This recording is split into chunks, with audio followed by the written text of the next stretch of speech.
பாவக்காய் வறுக்க போகிறேன். எண்ணெய் சட்டியை வச்சு நல்லெண்ணெய் ஊற்றிருக்கேன்.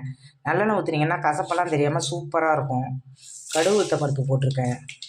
இது நல்லா பொரியணும். கடுகு உளுத்தம் பருப்பு நல்லா பொரிஞ்சிட்டு பெரிய வெங்காயம் 2 கருவேப்பிலை போட்டிருக்கேன். இது நல்லா வதக்கணும். தக்காளி சின்னதாக அரிஞ்சிருக்கேன். அதையும் இதில் போட்டுக்கிறேன். அதையும் போட்டு நல்லா வதக்கணும். வெங்காயம் தக்காளி நல்லா வதங்கிடுச்சு. இப்போ நைஸாக அரிஞ்சு வச்சுருக்க பாவக்காவை அதில் போட்டுக்கணும். இது 1/4 கிலோ பாவக்காய் அதில் போட்டுக்கணும். இந்த டம்ளரில் 1/4 டம்ளர் தண்ணி ஊற்றிக்கணும்.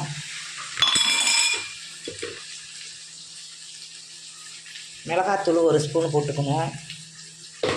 அவ்வளோதான். இதை நல்லா வேக விட்டு நல்லா சுருள ஆனோன்னா கொஞ்சோண்டு தேங்காய் பூ போட்டு இறக்கிடலாம். பாவக்காய் பாருங்க நல்லா வதங்கிட்டு இப்போ தேங்காய் தூள் போடணும். போட்டுட்டு 4 பெரட்டி எடுத்து சாப்பிட வேண்டியது தான். இதை சாப்பாட்லேயும் வேணும்னாலும் போட்டு பிசைஞ்சு சாப்பிட்லாம். சாம்பார் ரசம் இதுக்கெல்லாம் தொட்டுக்கிட்டு சாப்பிட்லாம்.